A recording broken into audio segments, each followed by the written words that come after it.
In today's video, I'm going to give you 6 steps that'll help you become a better closer. Let's dive in. So the first thing you're going to want to do is practice. To get a script from an organization, or if you're creating your script yourself, run it back a few times and have people around you that you can practice with. All of that will help you once you actually reach out to a client and give you a little bit of preparation before you go in blind. Once you have your script down, obsess the product. You're going to want to know all the different details that can add to your story. For me, when I was at Nike, I learned about every single Air Max or Air Force One that there was, and that helped me tremendously when a campaign was brought up and I was able to dig into the archives and tell a meaningful story to the consumer. It made sense and touched multiple generations. Now, if it's your own product, I highly advise practicing your pitch with people around you because you're so close. You may not have all of the different vernacular that can translate and make it relatable to anyone that has no idea what you're talking about. Next, be yourself. No one wants to feel like they're being sold to. So being yourself and taking away the pressure of feeling like this is a sale that you have to make will actually relax you in the moment. It'll make you come across as more relatable. So when going into any situation where you're pitching against a client, breathe. Realize that if you're in the room, you're there for a reason, you're valid, and take your time and be human and be yourself, and you'll get your point across. Next, it's all about prospecting. You're gonna wanna qualify your leads before you even talk to them. Back when I was a digital marketing consultant in San Francisco, I had thousands of leads, and most of the time it's a pretty slim window that you can catch someone, whether that be them actually debating another option or considering to stay with their existing provider. There's a slim window called the window of dissatisfaction. And if you can find someone right in that window of space and time, then that's going to yield the highest result for you. Make sure you're doing a lot of research as much as you can to learn about the client before you call them and waste your time.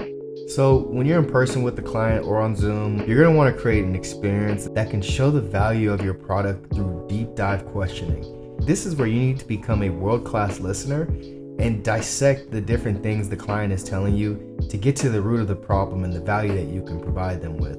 So make sure when you're asking questions, they're probing questions that don't necessarily lead you one-to-one to the answer of my product's the best product, so this is why you need to buy us, but really unpacks and disarms them to make them feel comfortable of opening up completely to let you in to understand their problem, and you can become the doctor that prescribes them with the solution. The last of the 6 steps that I would advise, and this is where most people fall off, is following up. Even though someone didn't pick up the phone or didn't respond to you on the first email, some people won't respond off of the first 5 emails or phone calls, and maybe it's that 6th one that really gets through. But the follow-up and the resilience gets you across the line to converting a client into a lifelong customer. Even if someone says no for the first time, lightly follow up, send them the holiday greetings, because there will be a moment in time where they consider another option, and you want to become the first one that they think about. So those are the 6 steps that can help you become a better closer. And let me preface, sales isn't for everyone. And some of the things that I didn't like about sales were the sleepless nights, the high anxiety, the low pay in the beginning. You don't make a lot of money in the early days. A lot of times it's based on commission.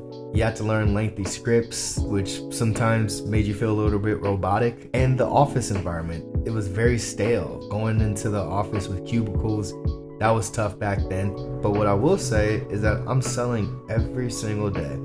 My business, CB, which this video is sponsored by CB. It is a curated marketplace for tastemakers to find premium secondhand fashion. You can check it out, learn a little bit more about it in the link in my bio.